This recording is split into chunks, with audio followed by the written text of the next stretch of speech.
best story for listening. Listen and repeat after me.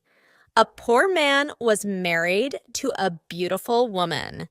The man and his wife never quarreled. The husband loved his wife. The wife loved her husband. They were very happy. But this happy couple had a rich, handsome neighbor. He saw the poor man's beautiful wife, and he fell in love with her. I want to marry her myself, he thought. Every day, when the woman's husband was working in the fields, the rich man went to the poor man's house. "You're a beautiful woman," he said to the poor man's wife, "but your clothes are old. Why doesn't your husband buy new, pretty clothes for you? I'm sure he doesn't love you. If he loved you, he would buy wonderful clothes for you. Divorce him and marry me. I will buy you beautiful new clothes, the best in the land. Then you will be the most beautiful woman in Ethiopia." At first, the woman didn't listen to the rich man, but he came to her house every day, and every day he said the same things. At last, she began to think, perhaps my neighbor is right. Why doesn't my husband buy beautiful new clothes for me? Perhaps he doesn't love me. That night, she said to her husband, "Look at me, husband. My clothes are old and ugly. I want new ones. Buy me some new clothes." Her husband smiled at her. "You don't need new clothes," he said.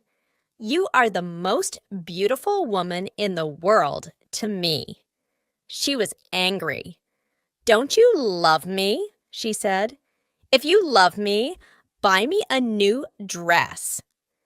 Her husband loved his wife, and he wanted to please her. "I have only a little money," he thought, "and I need a new plow. But I want my dear wife to be happy." So the next day, he went to the market, and he bought a new dress for his wife. He took it home to her, and she put it on. "Thank you, my dear husband," she cried. "Now I know that you love me." When the rich man came to see her again, she was wearing her new dress. "You see," she said to him, "my husband loves me very much. He bought me this beautiful new dress." The rich man shook his head. "But a good husband doesn't only give his wife new clothes," he said. "He gives her gold. Where's your gold necklace? Where are your gold rings? Why doesn't your husband give you those?" He opened a box and showed her some beautiful gold jewelry. "Look at these," he said. "Divorce your husband and marry me, and I will give all these to you." The woman did not listen to him. "Go away," she said. "I love my husband, and he loves me, and we are happy together." But the rich man came again every day, and every day he showed her the box of jewelry. At last, she began to think, perhaps the rich man is right. Why doesn't my husband buy gold for me? Doesn't he love me? That day, she didn't make a fire. She didn't cook a meal. Her husband came home late after a long day in the fields. He was tired and hungry. "There's no dinner for you tonight," his wife said. "You don't love me." "What?" her husband cried. "But my darling, I love you more than anything. You are the most wonderful person in the world." "Then why don't you buy me some gold jewelry?" she said. "When a man loves his wife, he gives her a gold necklace and rings for her fingers." Her husband looked worried. "I spent money on her new clothes," he thought. "How can I find more for gold? I'll go and see my brother. Perhaps he will lend me the money. I must buy gold for my dear wife. I want her to be happy." The next day, he went to visit his brother. "Lend me some money, brother," he said, "and I will work for you in your field." "All right," his brother said, "but you must work hard. There are many stones in my field, and you must move them all away." Her husband agreed and took the money.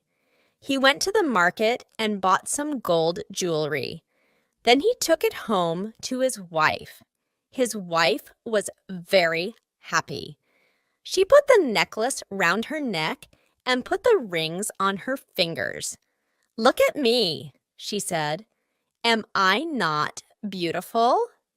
"You're very beautiful," her husband said. "If you are happy, I am happy." She put her arms round his neck. Thank you, my dear husband," she said. "Now I know that you love me." The next day, her husband went out very early, before the sun rose in the sky. He ran to his brother's field. It was covered with stones.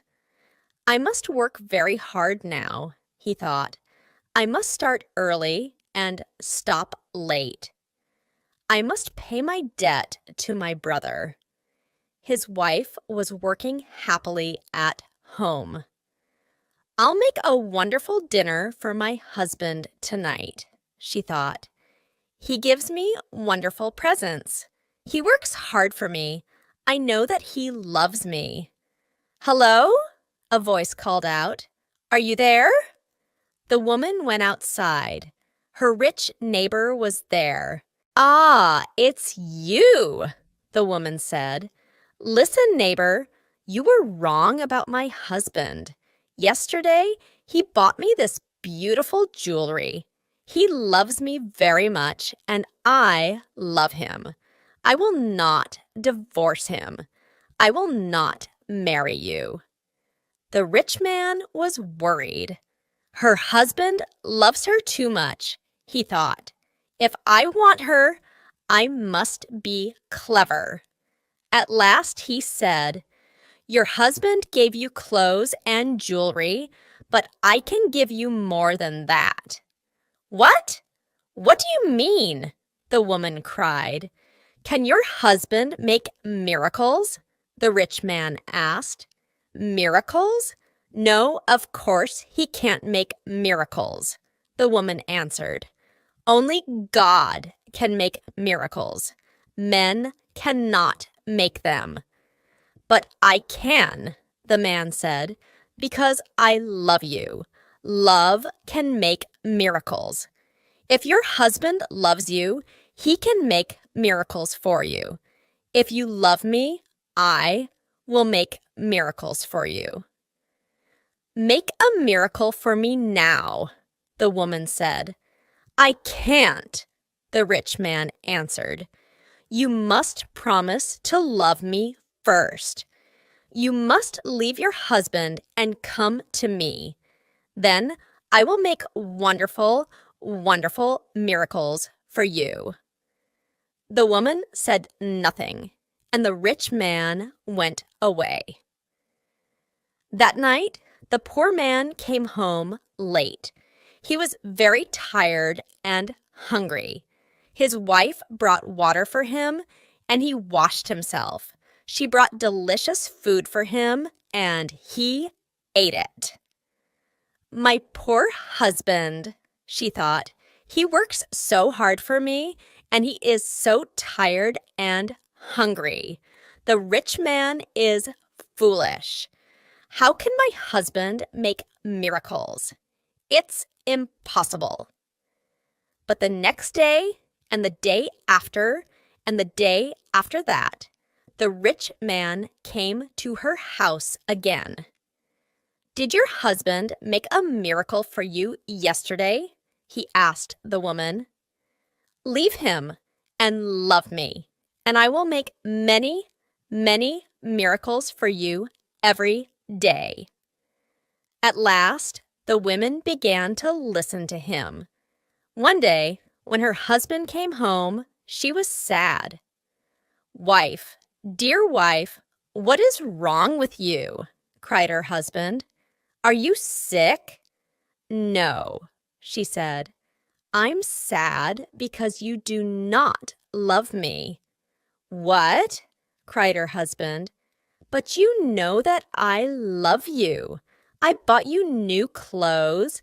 I bought you gold jewelry. You're the most precious thing in the world to me." "But you don't make miracles for me," his wife said. Her poor husband was very surprised. "Miracles? Of course I can't make miracles," he said. "Why do you want a miracle? Who gave you the idea?" "Our neighbor came to see me today," the woman said. "Love makes miracles," he said. "If a man loves a woman, he will make miracles for her." Her husband was very worried. "That wicked man wants to take my wife," he thought. "All this trouble comes from him. When he first came here, she wanted new clothes. Then she wanted gold jewelry. And now she wants a miracle. What can I do? If I don't make a miracle, perhaps my wife will leave me and marry him." The next day, he went slowly to work in his brother's field. "I must pray," he thought. "Only God can help me now."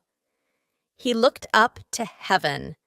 "Oh, Lord God," he prayed, "please help me to make a miracle. I love my wife and I want to keep her. Don't let this rich man take her from me." He worked all morning. He was moving stones from his brother's field. In the middle of the day, he sat down under a tree to rest. A man was sitting there already. "Who are you?" the poor man asked. "I am a wizard," answered the man, "and I have a gift for you. Look, here are 2 sticks. They make miracles." "Miracles?" the poor man said. He was happy now. "What kind of miracles?"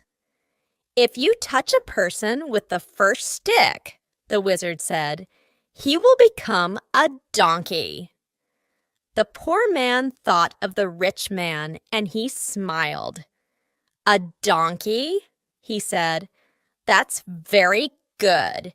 And if I touch him with the second stick, what will happen?"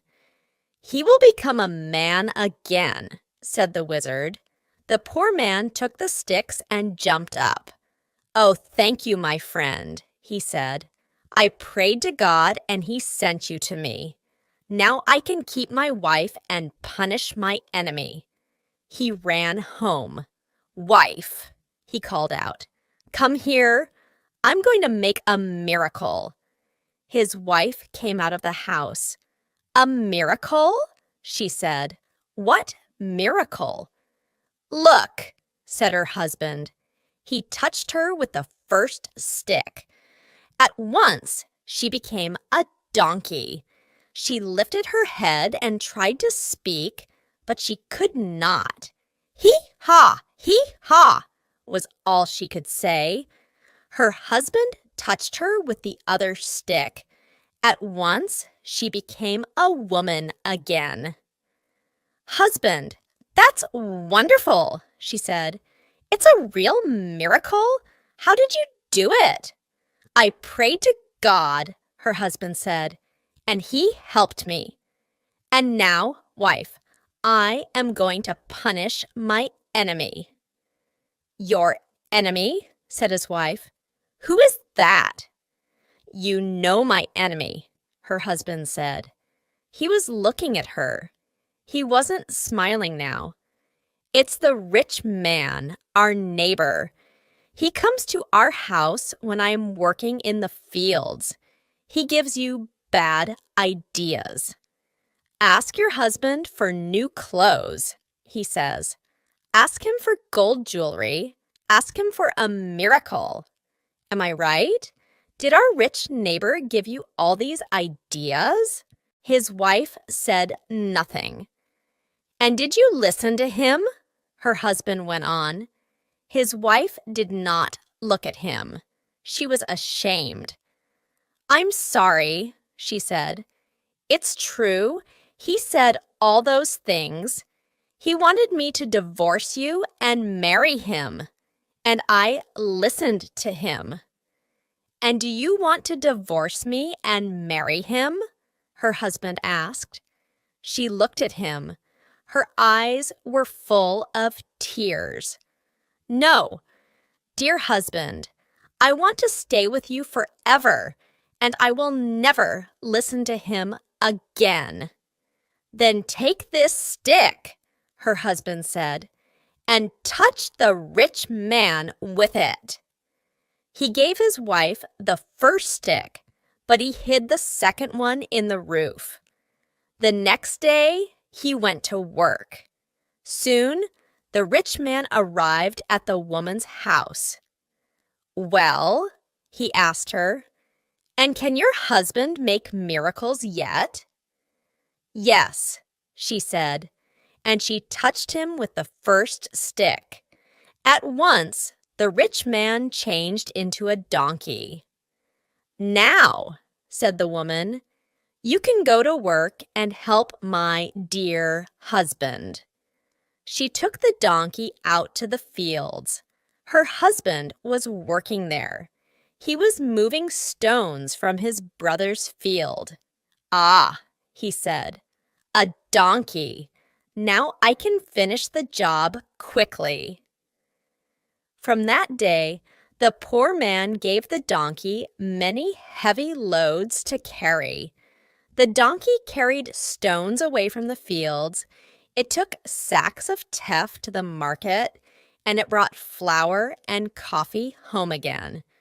For many years, the donkey worked for the poor man. The poor man was not so poor now. The donkey was helping him. He was becoming richer. One day, the poor man looked at the donkey. It was tired and old. It stood still. Its head was bent down. The poor man was sorry for it. He went into his house and brought out the second stick. Then he touched the donkey with it. At once, the rich man stood there. But he was not a handsome young man now. He was old. His back was bent. He was very, very tired. "You tried to take my wife away from me," the poor man said. "That was wrong. Go home now. Don't look at other men's wives again." The rich man went away, and he never came back again. But the poor man and his wife lived happily together for many more years. The end.